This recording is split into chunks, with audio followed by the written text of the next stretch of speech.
North Scott School Board meeting. Please stand up for pledge of Allegiance to the flag of the United States of America and to the republic for which it stands, one nation, under God, indivisible, with liberty and justice for all. Thank you very much. Approval of the agenda. So moved. Seconded. Okay. All in favor say aye. Aye. Opposed, same sign. Comments and suggestions from citizens. Besides you students, I'm coming back to you. Okay. Please know that you can, if you do, and you're watching online or anywhere and in the audience as well, can provide comments to the, it's found on the YouTube link, and always be able to email Mr. Study. So tonight we have some students, government, I'm sure. So let's stand one at a time, tell your name, who's your instructor, and your year, whatever, probably a junior. And what happened to your foot? Yeah, that detail.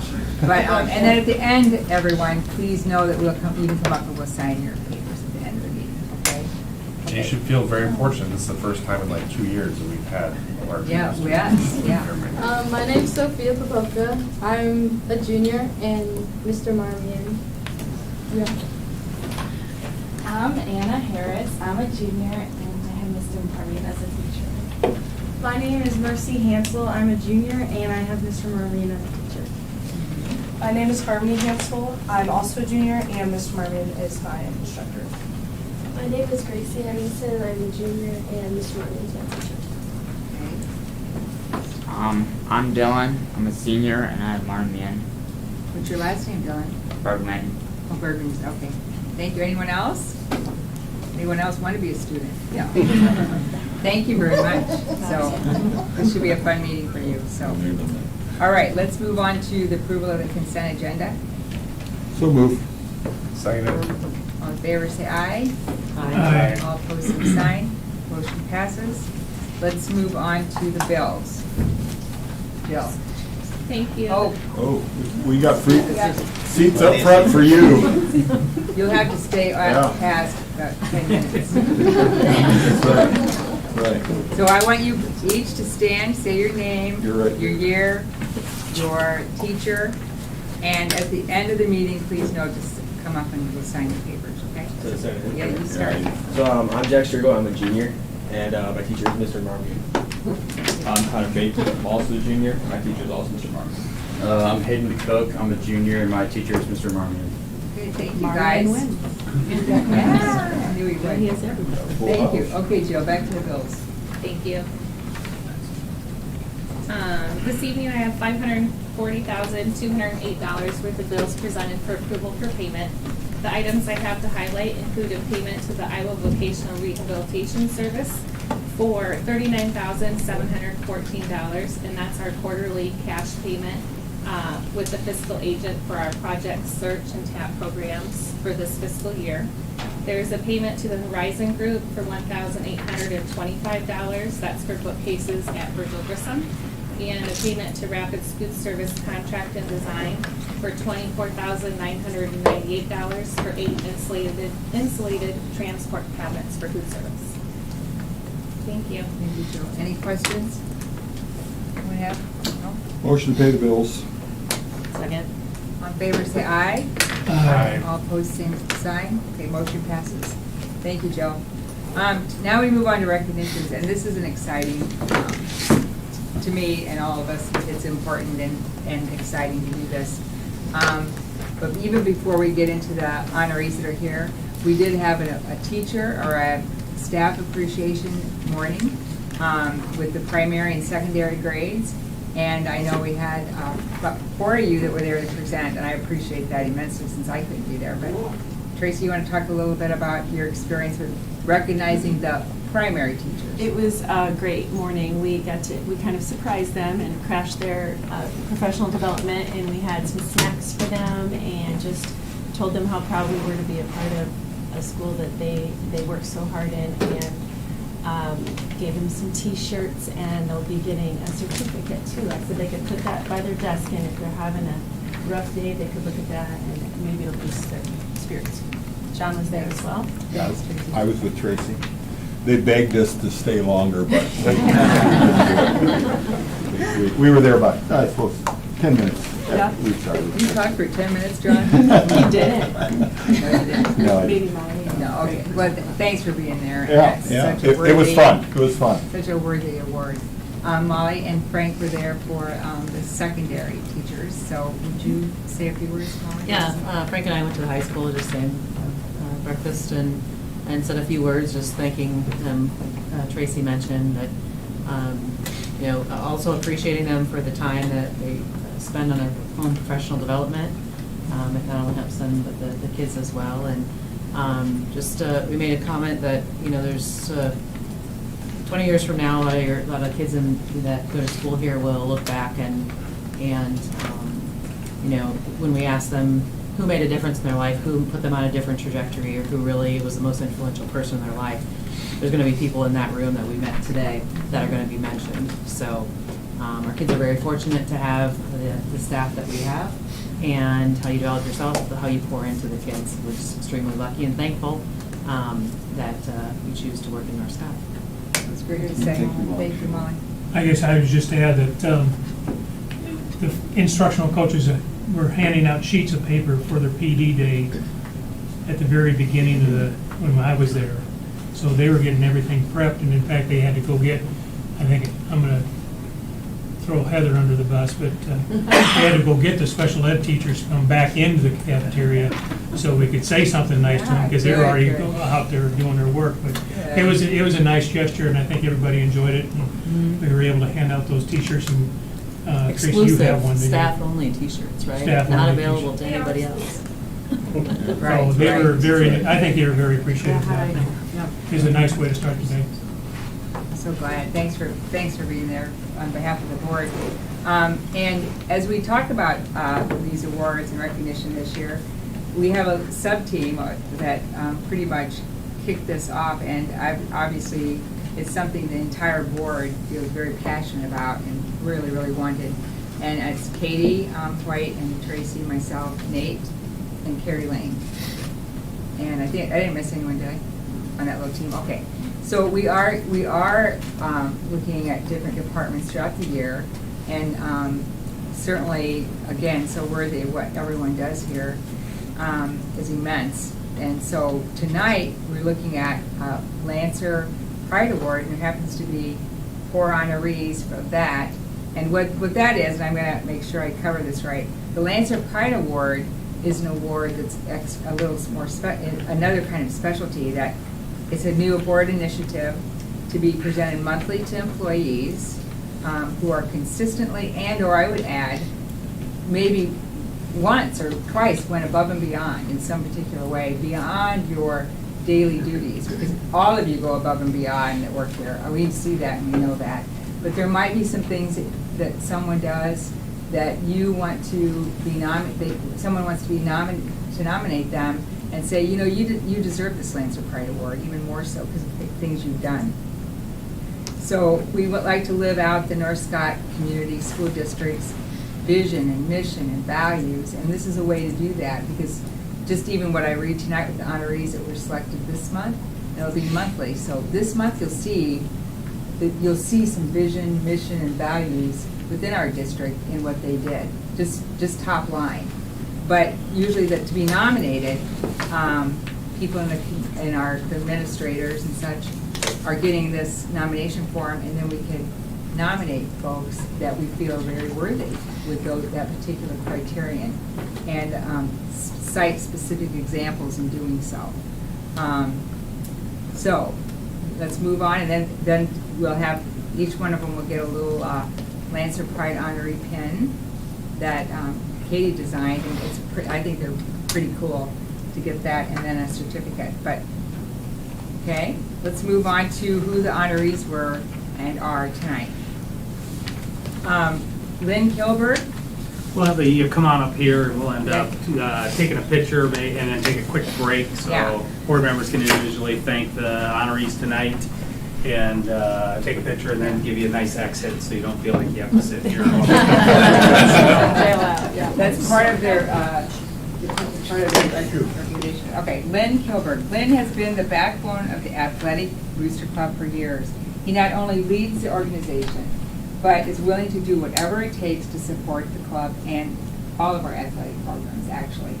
He volunteers countless hours, and most of us, if we go to any of the athletic events, you know that because you see him there, to support our district. North Scott is definitely a better place with Lynn. Thank you. We want to thank you, Lynn.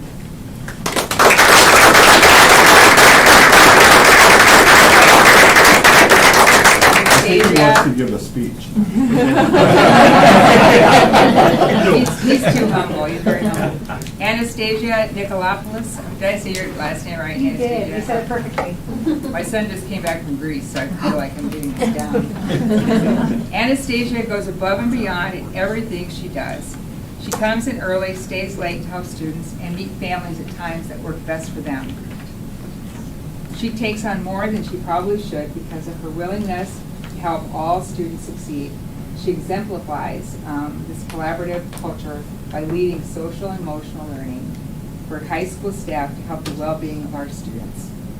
Not only is Anastasia a leader in the North Scott Community School District, but also the state. She has volunteered her own time to be on the Youth Suicide Prevention Task Force, which I'm certain takes a lot of time, and is a member of the University of Iowa High School Advisory Board. We are lucky to have Anastasia in North Scott, and thank you for all you do.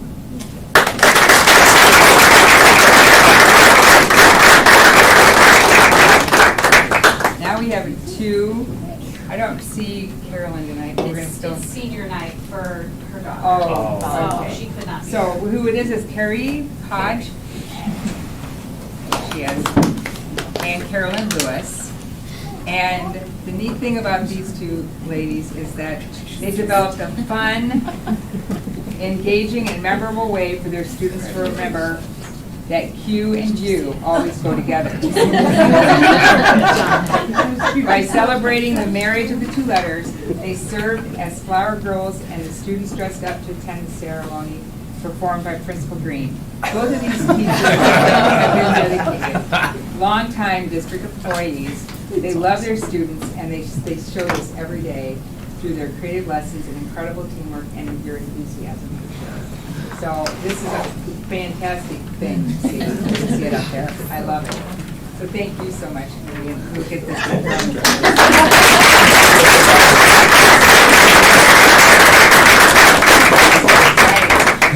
So why don't we take about a 5-minute break, and other board members can talk to you, and we'll take a picture. Students, you have to stay.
Is that Buffalo Shelter?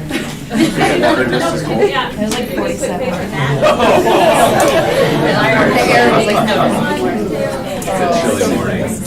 Honestly, it wasn't bad. I knew I was not able to breathe, so I didn't.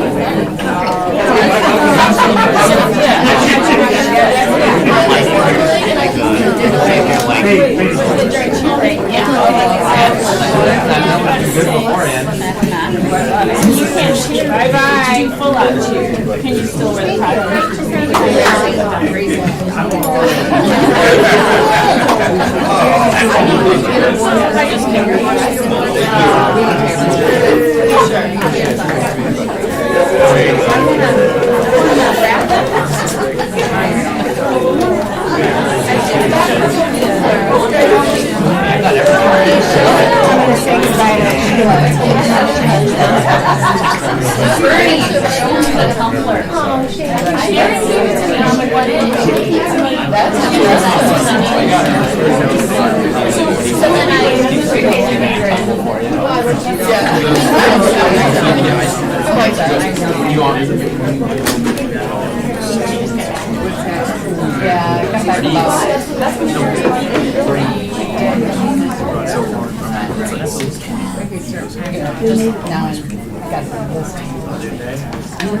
That's so fun. All right, well, are we back on? Yep. Thank you for the break and for first night of the honoree of Lancer Pride. Is so exciting. I love this. Okay, let's move on to the reports, administrative updates. Let's see, who do we start with? Shane? This was a pretty busy month. Homecoming, I know you guys are all involved with that.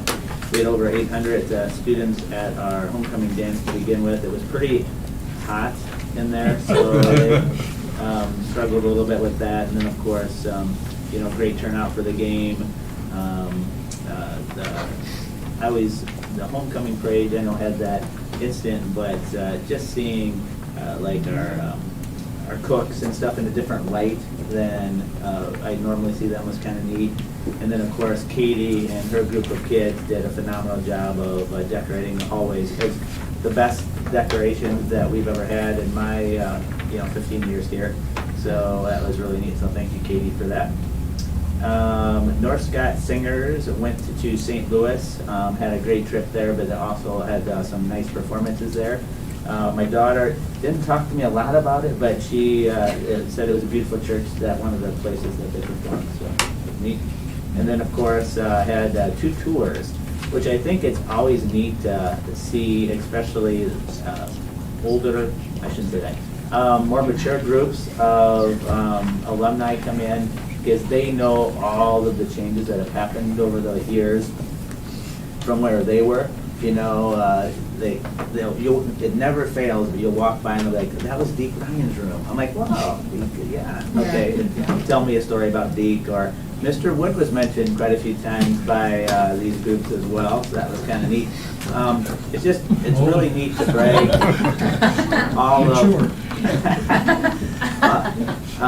to brag all the nice things that we have in our district now that they didn't have at that time. Anywhere from a welding pathway to, computer science, software engineering, and stuff like that. So it's just always fun. The SAMI group was working on the MTSS process and creating school systems. And that's a district-wide thing, but I know it was very powerful for a high school team. We also had, going gold for childhood cancer to honor 3 of our bravest Lancers, which is just neat to see the gold or in the stands in the community. That was just a neat experience as well. And then Mary leading our P with Peers group. Mary is such a blessing to our high school. It's just neat to see in that P with Peers group, and we have Art with Peers as well. It's just a neat program that Coach Kelly has kind of started along with Jen Unwin, and it's pretty powerful to see that. So if you ever get a chance to come visit the high school, make sure you stop in and see those 2 classrooms. And then Mr. Bilski took a class, got to tour the North Scott Y, which is pretty powerful of some of the things that they're doing, and it was a lot of fun. So I had a lot more pictures in this, but I thought I'd only put 2 in. But it was an enjoyable day for him and his classes as well. So thank you for helping provide that opportunity. I think the school board helped with that. Great, so. great, Shane. Thank you, Shane. Yep. How about the junior high, Chad? All right. I experienced my first official color run, and that was awesome. So we had, up until the event on the 23rd, Students raised a significant amount of money to go towards field trips and things and activities that they can do. And then the event, I'm not gonna lie, I've never done a color run in my life, and so I was kind of nervous about running one. But anyways, it was very fun. The kids did tremendous. The community, it was like a parade with the community lined up. The kids, at the end of the event, we had a number of businesses there. We had Tropical Snow was there, Rule and Rule, the DJ was there, and the kids were able to dance and play, and that was fun. And it was really a good time had by all, and we had a lot of community members that were supporting us and helping with the color and throwing the powder. I actually brought a paint suit, and so some of the students were upset because it like repelled the powder. So learning for next year, it'll be a white T-shirt. So, anyways, so that was right there before homecoming week, and then we have a picture. Our FFA team did district soil judging, and Courtney Wiedemann is doing an awesome job getting them involved, and there they are, taking a picture in the pit there and doing some things with the soil. Below, we had our homecoming pep assembly. The band came over and did a phenomenal job with our students, and I love the fact that it was not only just a band, it was talking about all the different experiences that our students at North Scott High School and all the things that they're involved with to give our junior high students like a vision of you can be involved in multiple things, and I thought they did a terrific job with that. So we could feel the homecoming spirit. That was awesome. And then our fall sports are wrapping up. We have our final 2 football games this week, and volleyball has done great, our cross-country team and our football teams. We have our parent-teacher conferences coming up, October 18th and the 25th. And then our final piece is we're excited to get started our boost time at the end of the day. Our teacher teams have worked hard to identify students that need additional support or enrichment opportunities, and we're going to be more strategic with getting kids where they need to go to help them with that. So we're pumped up about that. Thank you, Chad. Chad. Yeah, good that, Chad. Shepherd. Just wanted to highlight a couple of the things that we put on the list. They kind of mentioned the MTSS work that our teacher leaders did this past week over at, I guess it was 2 weeks ago now, over at the community center. Very valuable working time for our teachers. Really gave us some next steps on kind of where to go move forward to continue to strengthen our MTSS process. In terms of couple celebrations, on February 23rd, we kind of go along with the Gold Rush game with the high school football. We had a student at Alan Shepard that just recently completed his his fight with cancer, and he's now cancer-free, and so we had a celebration. You can see some of the teachers participating in a dance that Mrs. Kelly, our guidance counselor, and Mrs. Temple, one of our 4th grade teachers, wrote up for the kids, and it was a lot of fun. Good way to end the day on a Friday. And then Mrs. Brock has started Special Olympics this last week and taking the kids on a couple different field trips. One was the fall bowling competition, and then they also got a chance to visit the pumpkin patch. So a couple field trips for that group that were a lot of fun.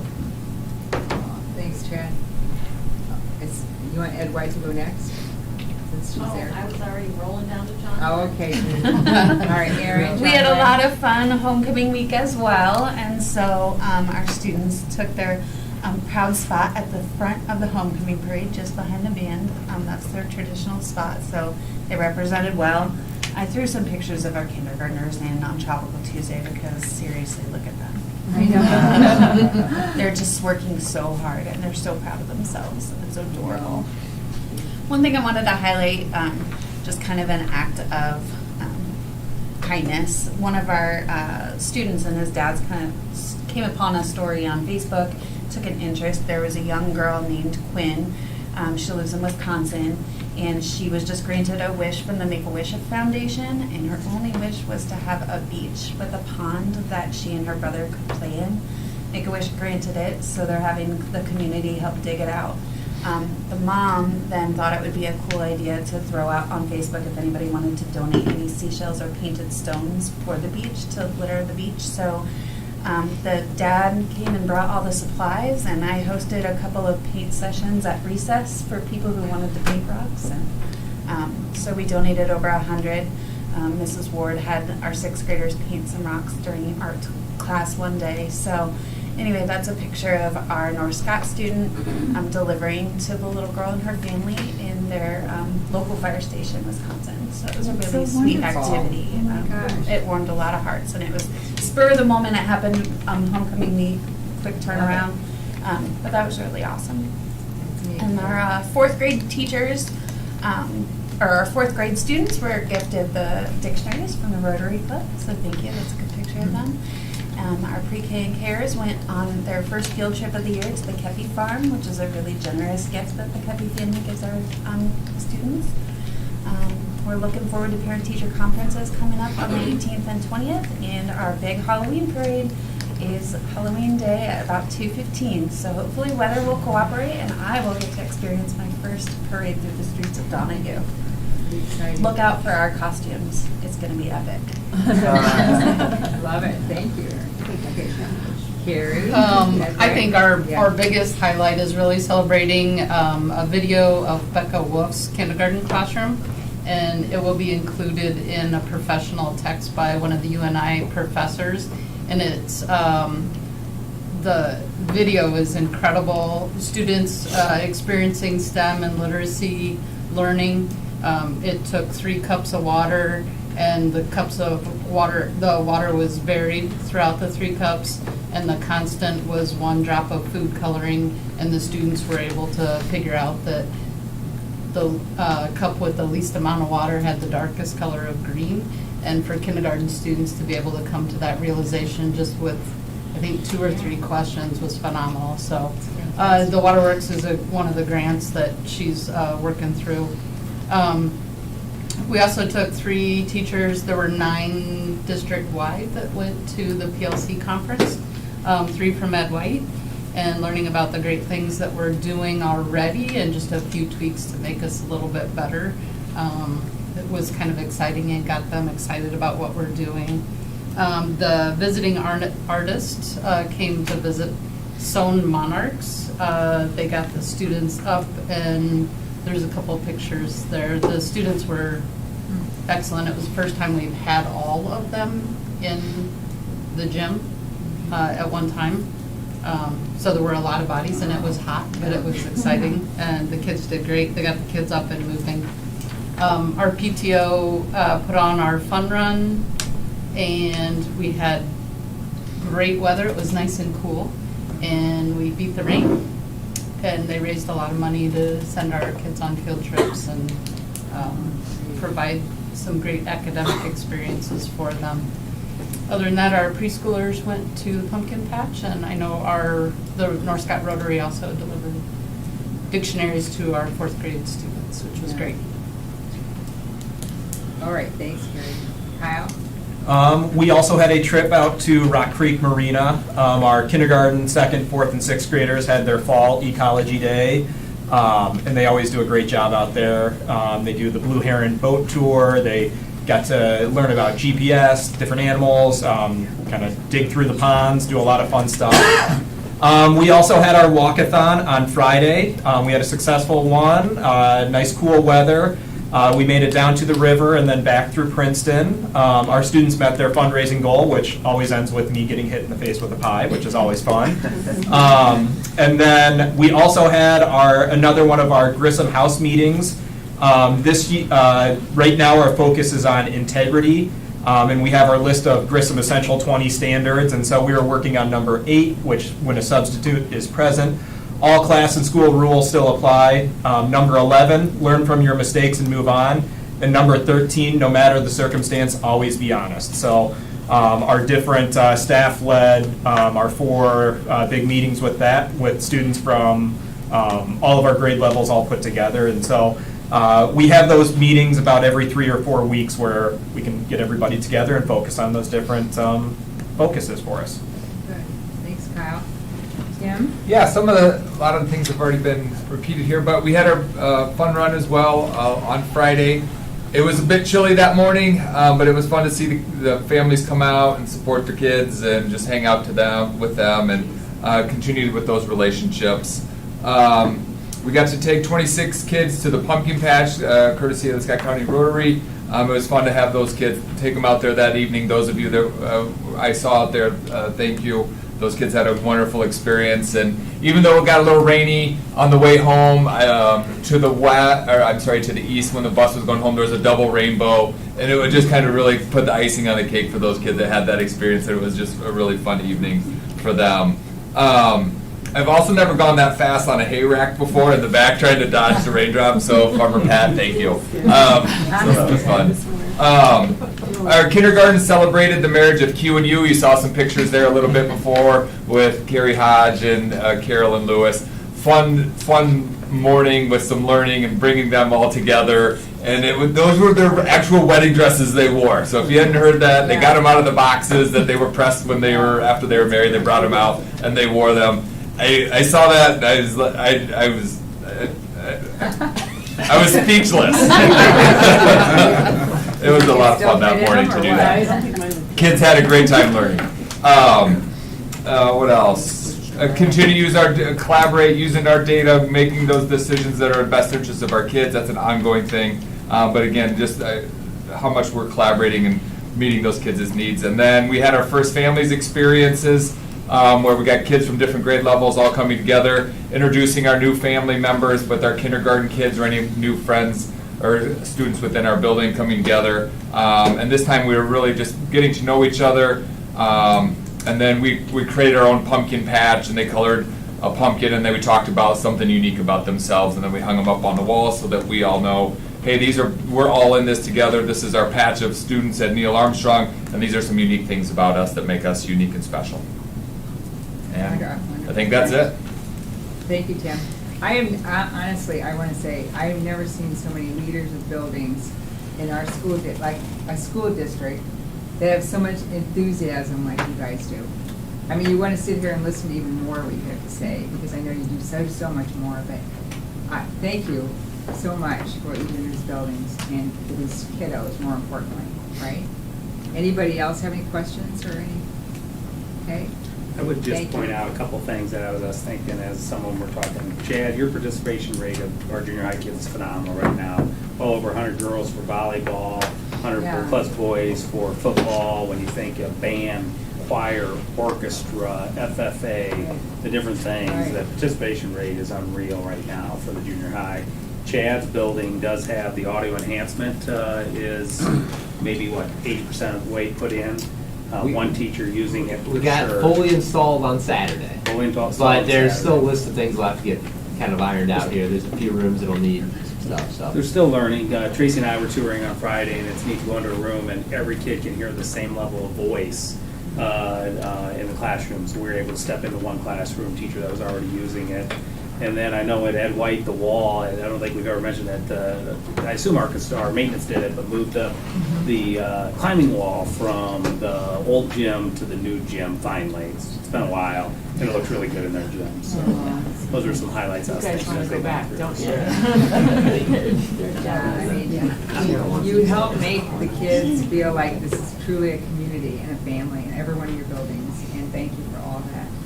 So, it's neat. We had one of the meetings in Shepherd, isn't that usually the November one?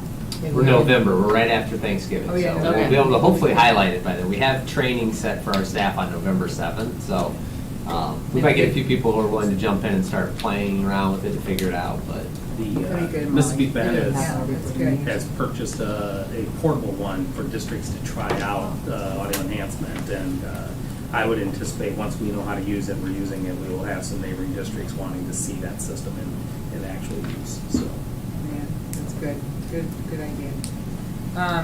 Let's move on to something more invigorating. Data review. I'll speak about it with enthusiasm. Curriculum director. No, of course it's important. Thanks, Brain.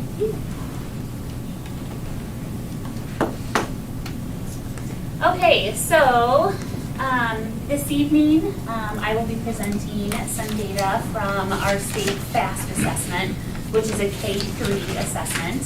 ISASP from spring 2022, which is grades 3 through 11, as well as our MAT data, which assesses grades 4th through 10th grade. trying. Oh, sorry, I was trying to fix that. No, you're good. My clicker's not working. Go ahead. Right click. So what this slide highlights is our district's overall proficiency in the red bar at different assessment periods. We do take a winter assessment, but I decided to highlight the beginning of the year and end of the year, but just know that there is a winter data point in there for each year as well. So North Scott is the red bar, our AEA schools are in the gray bar, and the state is represented by the black bar. And this shows our overall proficiency in grades K-3 for those various testing periods. One thing that we talked about last year was the drop in scores historically at North Scott between the fall testing window and the spring testing window. One thing that I was happy to see is that dip in scores has decreased over the past year, where it was a little bit more dramatic in assessment periods before. We only dropped by 2 percentage points. Of course, we don't like to see a drop, but I was glad to see that that gap is closing a little bit. I do attribute that to the work that we're doing with phonics, and that work will continue, and I think that we'll see that number continue to rise. But you can see the way that we're comparing to our area schools as well as schools across the state. So the next several slides show the proficiency scores at the different grade levels. So kindergarten, first, second, and then third. These are not matched cohort results. So this is just how those kindergartners performed each year. So it's not tracking the same group of students. But what you can see there is how we're performing in comparison to, again, our AEA schools as well as across the state. Our scores for kindergarten did surprise us a little bit. We always come in super high in the fall, as you can see, and then our scores track a little bit closer in line in the spring with the other schools. Keep in mind that the FAST assessment, it's not apples to apples. It's not the same test. The test and the sub-test actually change, especially at kindergarten and in first grade over the course of the year. So it's a different test that they take in the fall compared to what they take in the spring. This shows our scores for first grade, same thing, comparison to AEA as well as the state. Second grade. And third grade. We were excited to see the jump from fall to spring, particularly in the third grade. That hadn't been a jump that we had seen in a while, so that is an exciting thing to be able to highlight for that assessment. So the next set of data that I will share with you is from our spring ISASP, which is our state assessment for 3rd through 11th grade. So this shows our 2022 ELA proficiency rate. So on the ISASP, we don't have the ability to compare ourselves to area schools. So we don't have that AEA comparison, unfortunately, like we used to with the previous Iowa assessments. But we do have the state comparison. And what this is showing are the students who scored proficient or advanced on the ISASP in each grade level in comparison to their same grade level peers at the state level. So that was in ELA, which is a combination of reading and writing for each grade level. And then the next one shows our comparison and our proficiency levels in math.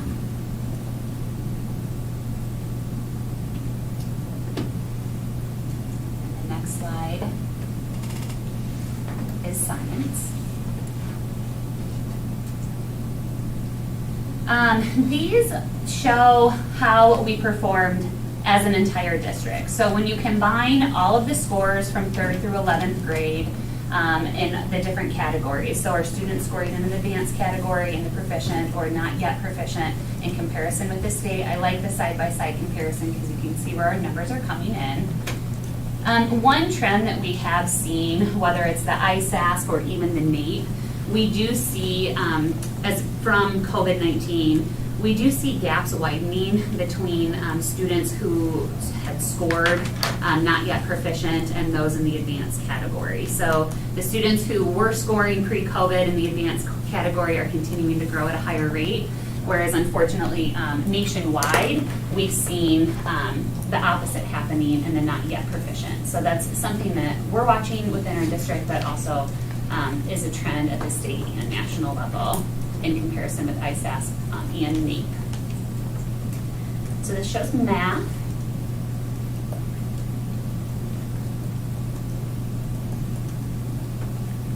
And science.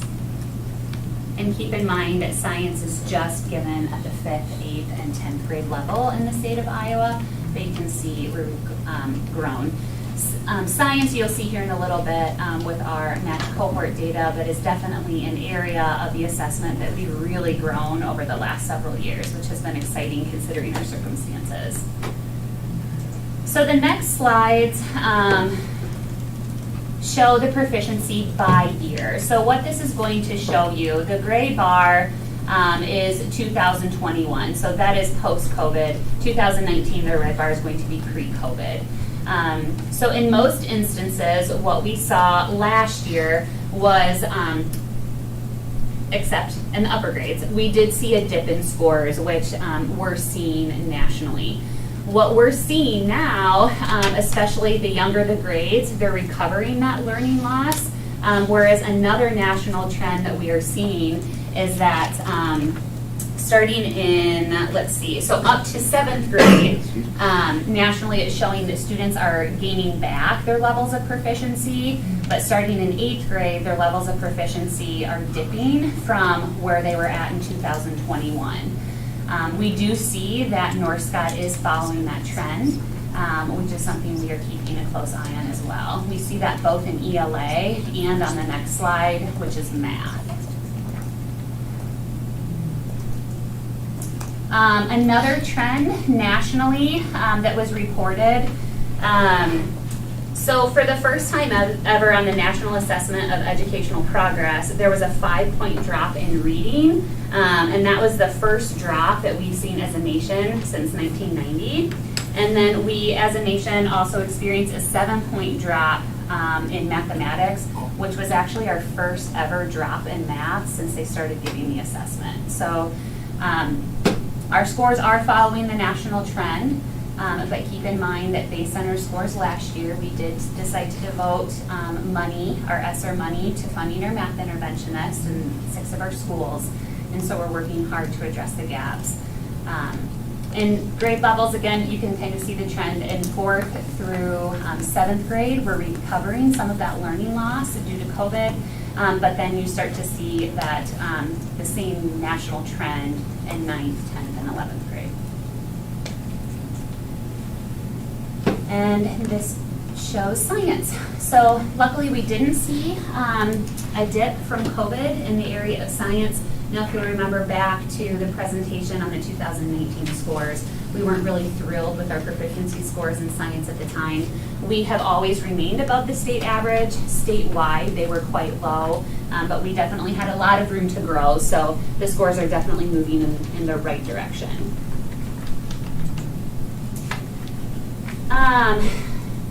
These are the slides that I get most excited about because it tracks the same group of students through each grade level.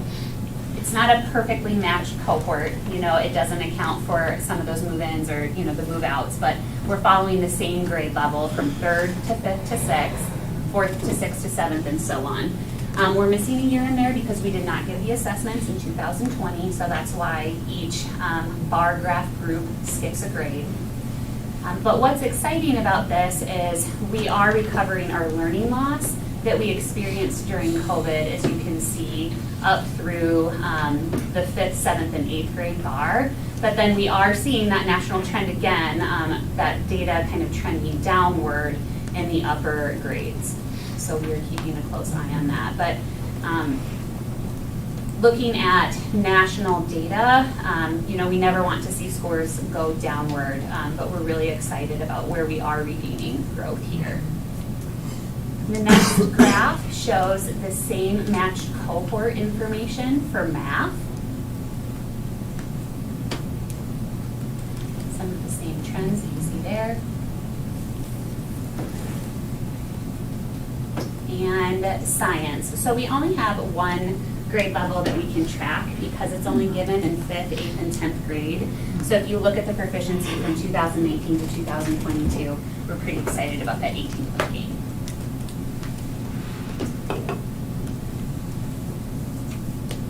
And then the map data, I have highlighted our proficiency levels from spring 2022, and then I have our most recent scores back from fall 2022, which I'll share with you now. So this shows our reading proficiency. What's interesting is our proficiency in the elementary level is actually lower than what was reported on the ISASP assessment. That is a trend we've noticed the last couple of years. We could attribute that to a couple things, but I think at that point in the year, my personal opinion is that students at the elementary have testing fatigue. We hit them with ISASP, our K through 3rd graders are taking FAST again, we're doing our district-wide screeners, and then we throw math on top of it. And as you can see, the proficiency gets better the older the kids are. So that is for reading last spring, and then this is for math. But if you were to kind of toggle back and forth between a couple different graphs, you'll see that in a lot of the grade levels, let's say 6th to 7th grade, you'll actually see the scores improve from the spring scores to the fall scores, which I believe is evidence of that testing fatigue that they might be experiencing in the spring. So if you go ahead and move forward, these are our most recent scores, our most recent external measures for reading proficiency throughout our system.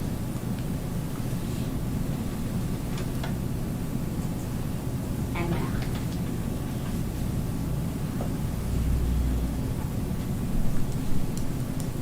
There are a lot of graphs at you and a lot of information in a very short period of time, so I'm happy to answer any questions that you might have, or we can head back to any of the graphs that you'd like to see in more detail.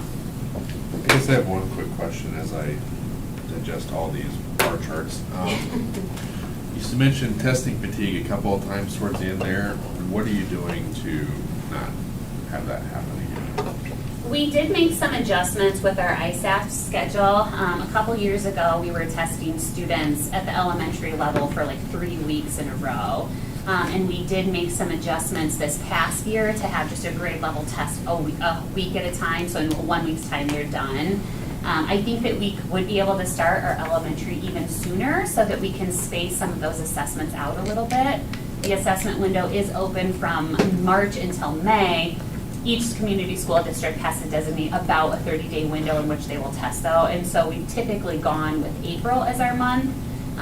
But it's definitely a conversation we can have about bumping that up. But the problem is you start to run into spring break and then your window gets even shorter. We've talked about it over time, is do we drop MAPS testing? The problem is even today, the ISAPS isn't something you would want to rely on. It started right before COVID. We didn't take it for a year. And remember in 21, 15,000 students in the state of Iowa were missing, and in 22, 6,000 were missing. Well, that can have an impact on percentages and things like that too. But that's where we have to look, is to say, okay, well, what don't we have to test? We have to test FAST, we have to test ISAPS, MAPS we could eventually get rid of, but then we want to be really sure that we're comfortable that ISAPS is telling us what we want to do, that we want to look for. But it's hard. I mean, the calendars that Bernie puts out, there's a lot of time testing kids throughout the year. The testing windows, it's a lot. But the MAPS is about the only one, and we don't ever want to count on one set of data. So you want our local, you do like MAPS, and you like the state. You have to do the state because that way we can really look at all 3 sets to know where our kids are at. Yeah. So Bernie, like if I'm looking at the slide 20 is the ISAS math proficiency. Then 24 is the math proficiency. So your map numbers are MAP numbers are more like 80-84%, like 9th and 10th grade. But on ISAS, they're like 72-74%. So are the tests that different? What is the difference in that? Is that what you're talking about, like trying to figure out why such the difference? The tests are a little bit different. So especially in I can speak to ELA better than I can the differences in math, but in ELA, the MAP tests are heavy with vocabulary, more so than ISAS. So it could be a variance in that and the way we're approaching vocabulary instruction in the upper grades. I think our English departments, our math departments, they are more invested in those MAP numbers too. And so students are taking those assessments with those teachers, and teachers are excited at that level to get those scores back. So it could be a variety of things. Bernie, math is going to be a proficiency based off of a national amount of students taking it, a very, very big number, right? Yeah. So their proficiency is set by MAPs based off of a lot more testing than just ISAP is. So ISAP is going to be a standard set by the state of Iowa under a much smaller, so you're going to have discrepancies. It's two separate people determining what proficiency is with two different groups of people basing that off of.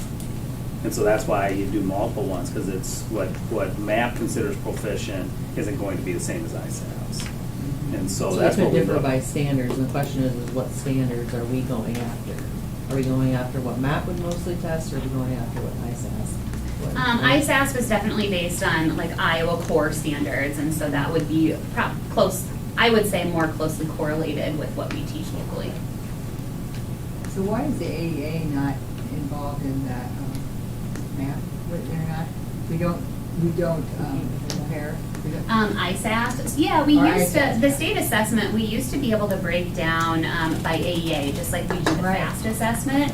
I don't know if they just haven't gotten there with their levels of reporting. We just got percentile rankings for the first time a couple weeks ago. And so it takes a while to build those reports, and so it could be something that comes over time. I thought we did. Oh, good. Yeah, we don't have access to it now. We never have with the new state assessment. Okay. And you know what? We are so glad we have these math interventionists, you know, as we see a lot of the data, so. Yeah, I agree. Wow, They do great work. Do we have access though to see the other districts? So like, can they see ours? Can we see their percentages? It's my understanding we can see how we come out on the Iowa State report card, but that's a compilation of a lot of different measures. I don't know that you can drill down to see their proficiency levels within ISAS.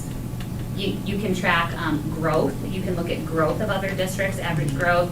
I think you can look at proficiency, but they take a lot of different measures into account to come up with those numbers. So what is ISAS and what isn't, we're not sure. So these percentages you get, they're not publicly out there? Like, nobody can go out and see what our numbers are here? There's not some sort of report like on the Department of Ed site like there are some other...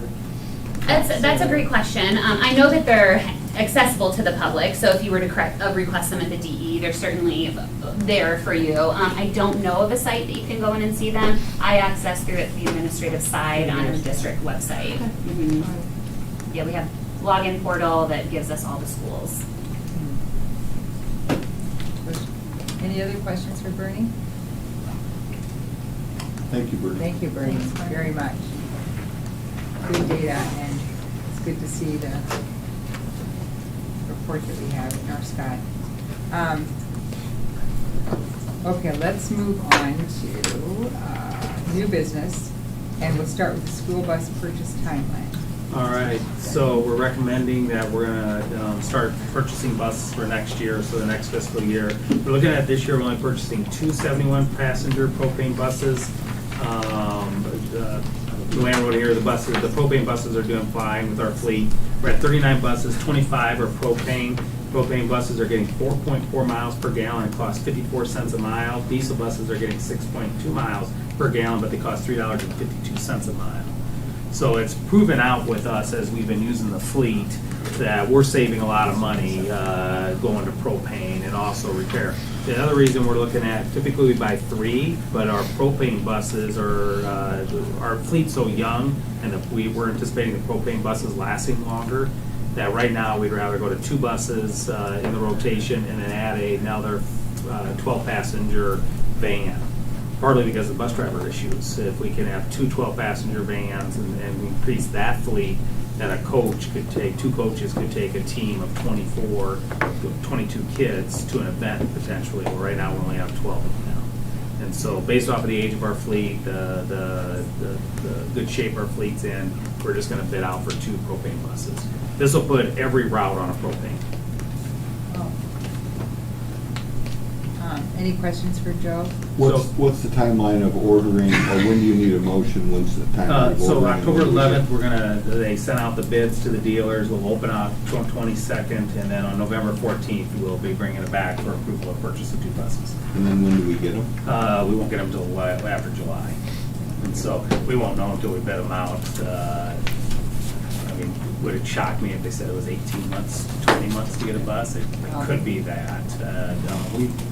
It wasn't the last time. We won't know until we get a bid back. Well, we're okay. I mean, Well, we're okay, yeah. No, our fleet's fine. Just We just add don't, that. you don't want to fall behind, right? So typically we do 3, just because you start falling behind, then you start spending more and more money on repairs with them.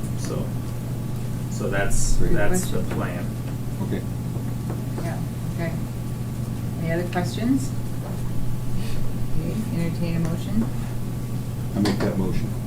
Second. All in favor, say aye. Aye. All opposed, same sign. Motion passes. Thank you.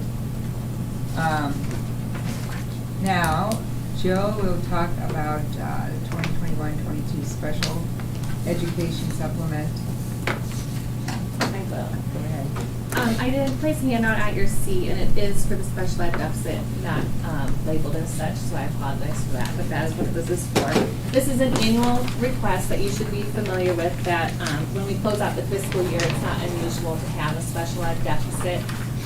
Usually the costs and the weightings that we receive don't quite meet our expenses. In closing out the 21-22 school year, our special education revenues totaled $5.3 million, and our special education expenses totaled $5.8 million. So our negative special ed balance was $404,594. The average negative special education balance over the last 5 years was $360, and we were really close to the prior year. It just really depends on who we're serving and the needs that the program needs. So this evening, I'm asking for board approval for the total amount for the allowable growth and supplemental aid to the negative balance. Is it safe to say the number of students we serve, the more we serve, the bigger the deficit? There can be a trend with that, but it also depends on the level of the student as well. I think that our level 3s have increased over time, and the students that we're bringing in from other districts have definitely, at those higher levels, increased over time too.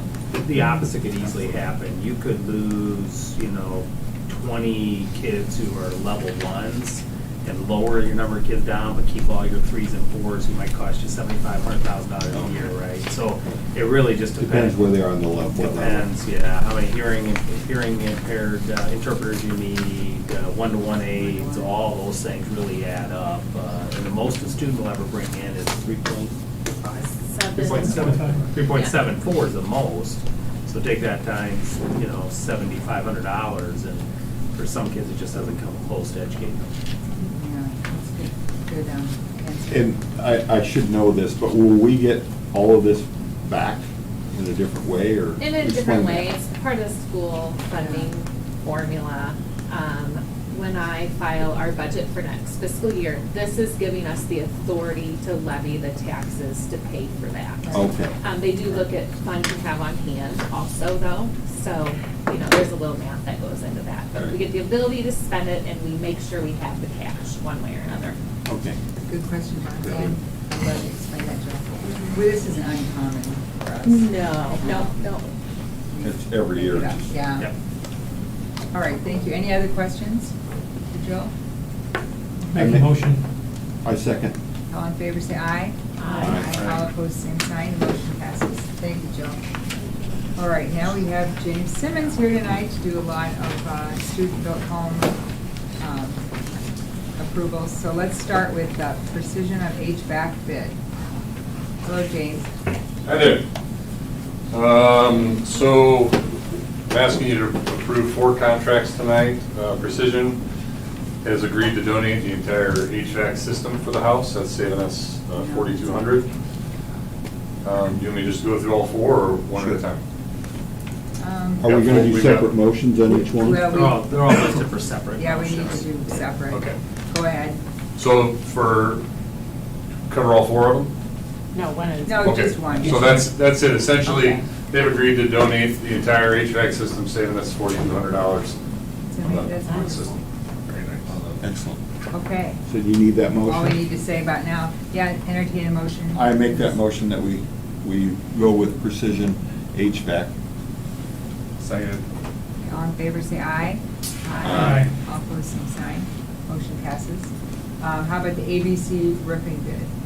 Certainty has agreed to donate half of the roofing materials for that. That saves us nearly $4,000. So what's the cost on that? Yeah, what's the cost? You'd have to open it. I apologize. I think it's just under $4,000. You're on Peterson right now. You want to go back one. 3,000. ABC roofing, yep. ABC roofing is 34. I think it's 30, yeah. And that's just for the material, James, right? Yep. Yeah, so what we're doing, you may remember, we've separated all these out. We've got contractors bidding labor only, and then we're going to all of the supply houses, and then we're working with the national manufacturers to donate as much as we can, and they've all been willing Right. to donate quite a bit. Okay. So this should be about an $8,000 cost. It's $3,500.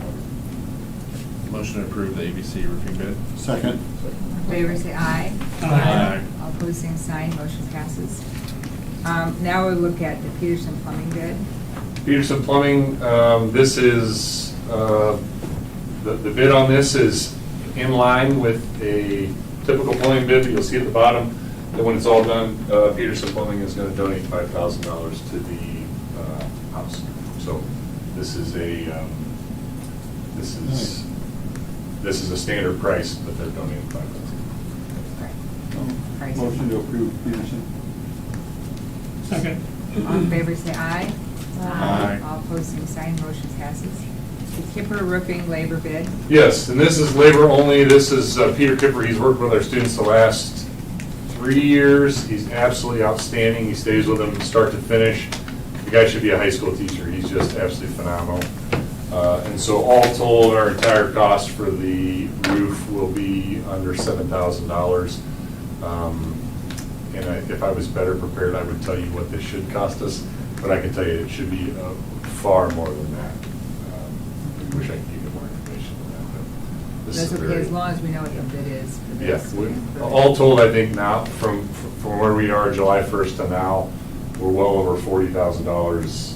We're right at $300,000 for build cost right now. We were right at $350,000. So I expect to try to get that down $275,000 or lower by the time. So is it, with that labor, is it just him, or he brings several others? It's to just teach? him, but he stays there through the entire project, and he works with all of these kids. He's helping nail down shingles, but it's a really immersive process. He's not just kind of standing there directing. So really, this is a teaching bid, not so much a roofing bid? Yeah, it really is. Where a lot of the contractors that we hire, over the years, we've learned we don't want to work with certain contractors because they want to boil in on a Saturday and get the job done. Other contractors, they're happy to spend, like where he may roof this house in 2 days himself, he'll be there for 4 with the kids, right? So But that's part of it, John, is That's what we actually want. roofing. Yeah, that's what we Yeah. want. Yeah. Yeah, So he's nailing on shingles with him, but realistically, he's got crews. Probably of nail kids that 3 he's while they're teaching watching, them and then to- let them go at it and go somewhere else. Yeah, Yeah. no, I think that's fantastic. James, Okay. this looks like it's been a lot of work for you to go, and thank you so much for doing that for our school and for the kids. Yeah. Real quick, Tracy. Well worth it. Nice job. Yeah. I think that's the last one. Motion to approve Kipper. Second. All in favor, say aye. Aye. All opposed, same sign. Motion passes. And Yes, thank you, to James. Tracy's point, that is absolutely true. Thank you. Yeah. And Thank you, James. you'll be having a trade advisory board meeting soon, Yeah, we had to miss last one because we went future ready Iowa, Right. but we got one coming for so. We talked about I that. hope you caught that, but this has been a lot of work, so I appreciate you Yeah, guys pointing thanks, that out, Tracy. James, as when he took over July 1, this house was gonna cost us $350,000. He has worked hard to establish those relationships to get these kind of discounts, but also get the high-quality people working with our kids. So he's put a lot of work into this so that we can build a house that, A, is sellable, that our kids are doing the majority of the work. So thank you. And they're learning, so that's a good, thanks, good. Thank you. Good night, Thank you. James. Thank you. Don't move to Nashville, will you? You're on CD. Okay, let's move on to the National Apprenticeship Week Proclamation. Yeah, now this is real early, and the reason it's so early is the state wants us to be able to send it to them, because they're putting a packet together for something, and so they requested it. Otherwise, typically, we do a proclamation closer to the date. Right. But I am asking to be approved tonight, and I'll just read it real quick. Whereas the 2022 marks the 85th anniversary of the National Apprenticeship Act, and the National Apprenticeship Week recognizes the value that registered apprenticeships create the workforce of today and tomorrow, including their abilities to help industries grow. And whereas North Scott Community School District recognizes the urgent need to provide more students with rewarding career pathways and to prepare and maintain an inclusive, diverse, and highly skilled workforce capable of meeting the demands of the industry and strengthening our economy. Whereas the health of the Iowa's workforce is directly dependent on the creation of long-term pipelines, including recruiting talent early for the success of our economy and our communities and ultimately our state. And whereas registered apprenticeship programs are driving access to high-demand careers for high school students and adults through unique learning models that are creating meaningful experience for apprentices who earn while they learn. And whereas the North Scott Community School District apprentice the thousands of employer apprentices and other community partners that make registered apprenticeships a reality. Now therefore, I, Joe Slayton, Superintendent of the North Scott School District, call upon our industry and other community partners to recognize the value of registered apprenticeships to promote awareness and expansion during the anniversary of National Apprenticeship Week, November 14, 2022 through to November 20, 2022. Very good. Any questions for Joe? We don't need to. That should be for Shane. Shane is our leading Yes, force Shane. behind this. Okay. He has done a phenomenal He job is, putting our yeah. high school in that position, so thank you, Shane. You don't need a motion, do you? No. A motion to approve proclamation. Oh, Yep. so moved. Seconded. Okay. All in favor, say aye.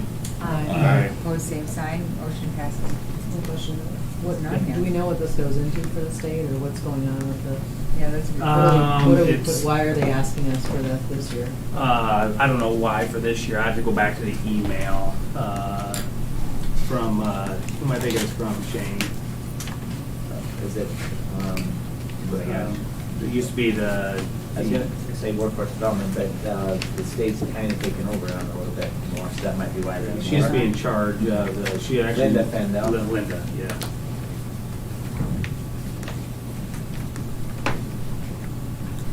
Is there anything else you want to say about it, Shane? It's just another great opportunity to really promote all the good things that are happening when it comes to that type of thing. Not only apprenticeships, but internships. We have an unofficial electrical apprenticeship, that we call it pre-apprenticeship through the union that helps us out with that and just those types of things. So. Yeah. Well done. Okay, let's move on. I'll find that and send it to you. Linda's the one. That they're Yeah. making a switch in how they do things. Sorry, Melissa. No. Okay, any other questions? Let's move on to the policy committee recommendations. Joe? All right, so we have a number of just first readings, so there's no action tonight. And so I'm just going to go through them real quick, and then you have between now and the next meeting if you have any questions. 700 is just language update. 701.2, shall. Number of these have shall is just turned to will, and then there's cross-reference changes. 701.3, agencies changed to custodial. 701.4, TLC, it's spelled out there that it can be, any carryover can be transferred into flex. 701.5 is a cross-reference. 702, student fundraisers kept in the office and minimal cash kept in our offices. So that's one is, let's say a coach is doing fundraising, they'll keep cash in their rooms. It's all kept in the office, and it still needs to be minimal. 703, shall is, and language removed. 704.1 is for private and political purposes. can't have a benefit for private, spend money on private or political benefits and language removed. 704.3, more than 33%, if we have a carryover more than 33% of our budget can be invested. 704.4, wording change for clarity, that's the same as 704.5 and 704.6. 705.1, that allows us to get quotes up to 50,000 instead of 20,000. The van I was talking about, we'd have to go to bid, and in this day and age, if you find one, you need to be able to buy it, and that gives us the ability to do that. 705.5, that's wording for clarity. 707.1 is shall to will. 707.2 is a reference change. 707.3 shall is, and the word employees, it was changed to employees. 707.4 shall to will. 707.6 cross-reference. 707.6R1, it was cross-references, and superintendent was changed. 708 word clarity. 710 legal license. We can hire legal licensed insurance agents in the state of Iowa and capital managers. And then 804 inhalers and opioid antagonists is added to that policy. And then we have another policy committee meeting scheduled next week because there's another primer out there to match new changes at the state level and some other things. And we have the 900 series still yet to bring to the board. Okay. Any questions for Joe on these that were read? Okay, thank you. Let's move on to 28E agreement with Eastern Iowa Community College Regional International. Okay, so including in your package, 2080 agreement, Molly and I met before, and there are two that I would recommend approving it, but we want clarity on.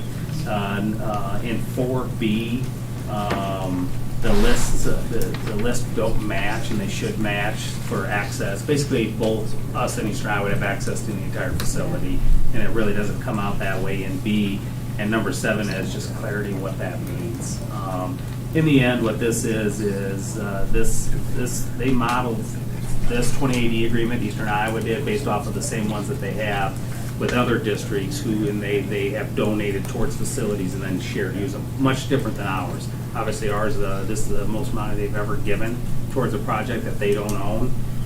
But then there's some carryovers that don't make sense to us in there. The one area I was able to get them to at least bend is after 10 years, we could take a look at how much are they using the facility and what ongoing costs could they share for. But in none of their other facilities, they don't share any costs. And so tonight I'm asking for a motion to approve it with those changes, and I won't have Joni sign it until those changes are made. So can you reach out to all of us then with those changes in case there's some back and forth iterations? Yeah, they would love to get this done so they can take it to their board. I think theirs is next week for it. I'm willing to make that motion. Second. All in favor, say aye. Aye. All opposed, same sign. Motion passes. Thanks for meeting Molly with Joe on that clarifications, and I agree with Mark. We'd like to hear what happens from that. I'm sure it's just kind of some few clarifications. Let's go on to letter opposing the CO2 pipeline in your schools. So this was brought to my attention, actually from a concerned citizen who reached out and said, hey, do you know about this? And shared some maps that, in my opinion, I looked at the map, I'm like, well, it's found the Wapsie River, it's not going to be close to us. I was given documents from Scott County supervisors from this lady. I also reached out to John because I know they sent a letter opposing that. Our letter basically just states, we oppose that being within 2 miles of one of our schools. Potentially, we could have several buildings that, depending on the route they take, could be within 2 miles of the CO2. And based off of the information I read coming out of the supervisors and stuff, the company really hasn't done its due diligence to talk about safety and certain studies that they probably need to follow for that. This, because it's an underground pipeline, it follows the Public Utilities Board I think is that, did I say it right, John? Public Utility Board. It's considered a public utility, even though it's ADM's private pipeline to take, I think it's compressed CO2 to DeKalb, Illinois, into an old coal mine to be able to store it there or dump it there for whatever it does, I guess, once it gets underground. We don't know enough about it, but it would make me very nervous to have a pipeline that has potential hazards to it, and they consider anything within a mile of that in that kind of zone. And John Glenn particularly would be one that could be in there, but Fort Grissom wouldn't be out of the question, and neither would be Parkview or Long Grove. Both of all four of our elementaries could be within that kind of zone. And so this, I'm just asking to send to the utility board that we'd be opposed to it coming within even 2 miles of any one of our schools. I really appreciate this community, this citizen coming forward about this concern and doing their due diligence and looking into it, and you too as well, John. Thank you. The real fear is the unknown. But what we know now is compressed carbon dioxide. It follows the ground and it sucks the oxygen out of the lungs of an animal or a human. And the distance, the unknown part is what is the safe distance, what is the not safe distance. And right now we think a half mile to a mile is where that could be. So when you're within a half mile, which it definitely will be on 2 of the schools, Right. and it could be, if it's a mile, then it's on 4 of the schools. So that's a real concern that's going on. So we looked at it at the supervisor level, and we thought that it was pretty callous of them just to think that it can just go through and have no regard to safety, and that was a concern. Yeah, good. Do they have where is the proposed? Literally, the map. The map is very vague. I would say it's not even gonna come close based off of this map, but it's not a very accurate map. I think that's part of the problem is the information that's come out, even the hearings that came out, just there wasn't a whole lot to even give people warnings, or the maps don't really show you. I mean, I looked at it going, well, it doesn't look like it's gonna come that close, but then they're asking for 2 miles on either side of it to be able to move it. So, you move it 1 mile to the south, all of a sudden you're just basically right on the edge down it. Right. So, Good deal. yeah. I'd rather just, my opinion is let's be safe and let's keep these, if it happens, somebody else can determine that, but let's keep it 2 miles from any school.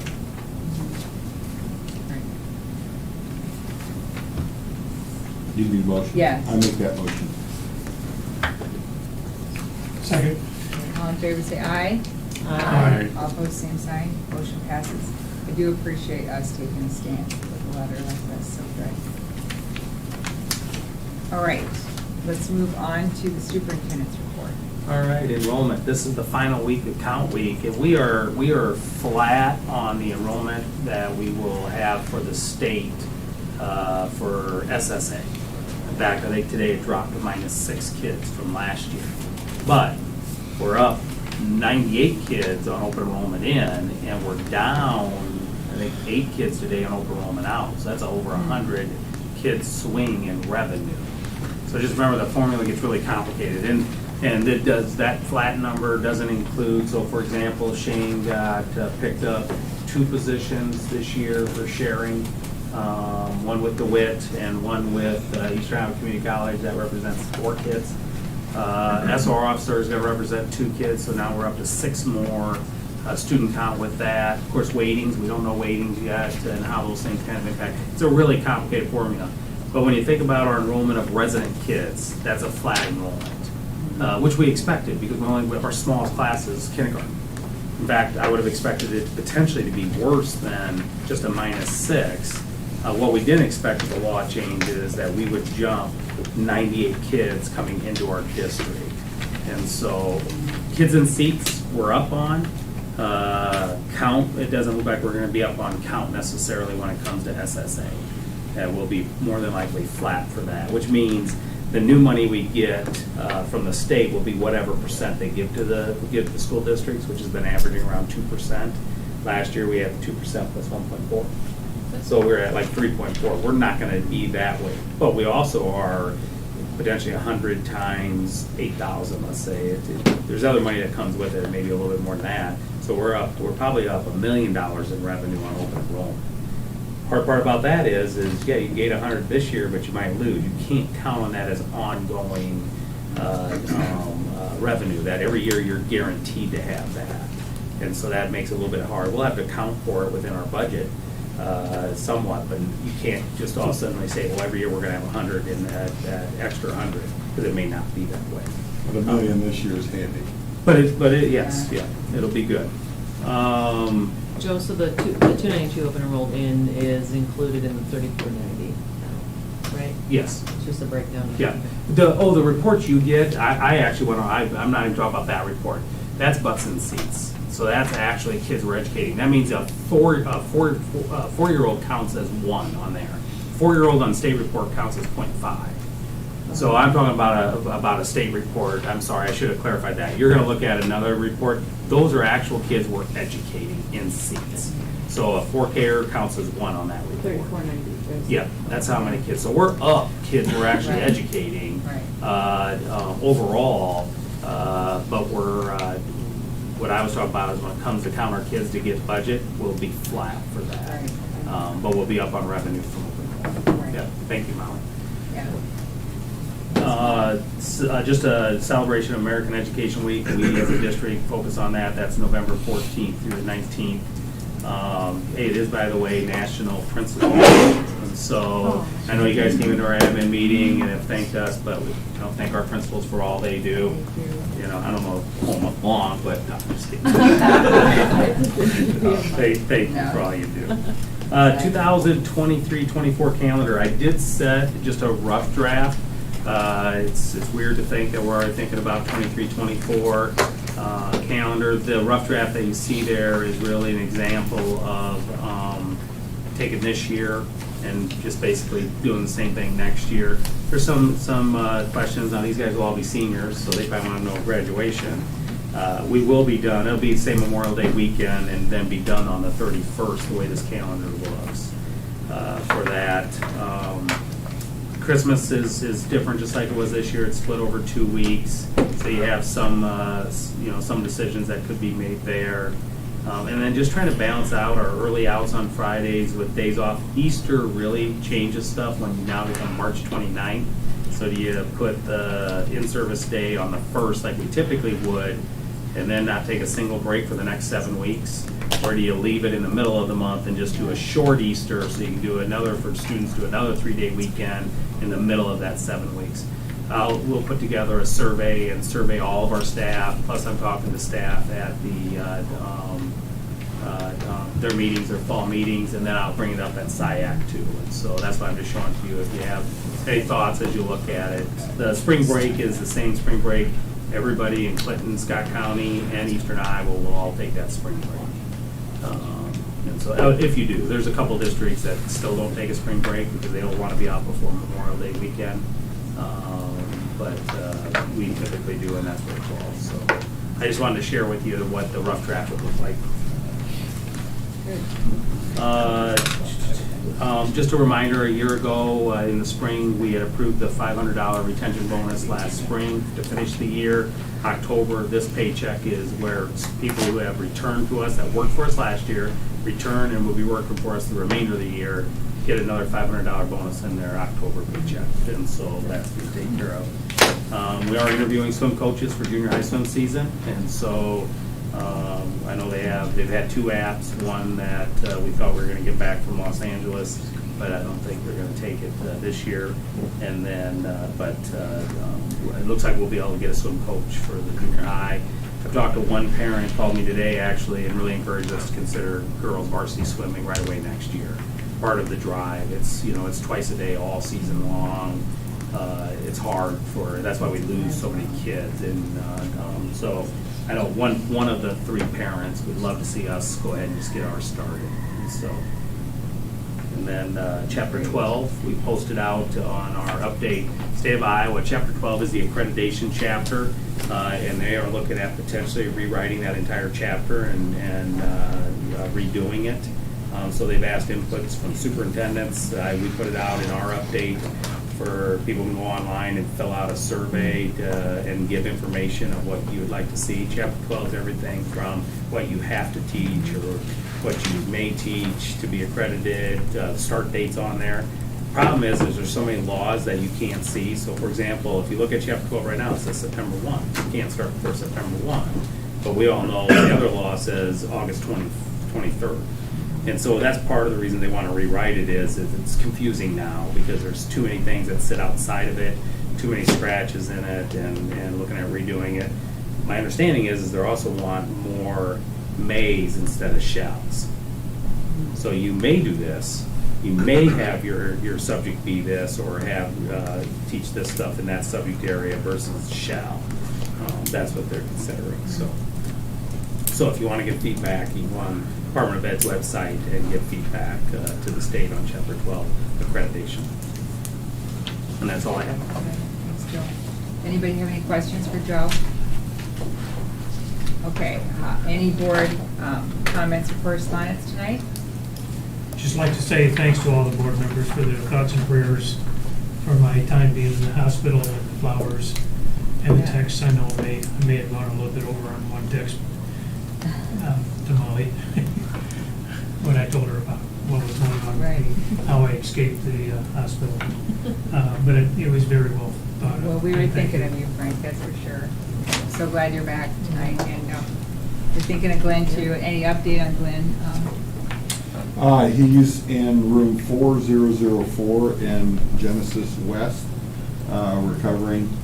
He's starting to put weight on it and walk around a little, and so it's slow recovery. I mean, age is not on his side, so but Determination is. Yeah, that's right. That's right. So yeah, he's gradually getting better, slowly. Right. He's in our thoughts and prayers too. Anything else from anyone? Okay, now if you remember, students, you can come up here, and we appreciate you being here tonight. Now this is the break, and we'll have another hour. Yeah. This is not one of we the have longest couple ones you can speeches. choose either. So. No, I know. Not the one. But another motion. Motion adjourned. All in favor, say aye. Aye. All opposed, same sign. Motion passes, and thank you and good night, everyone. Thank you, principals and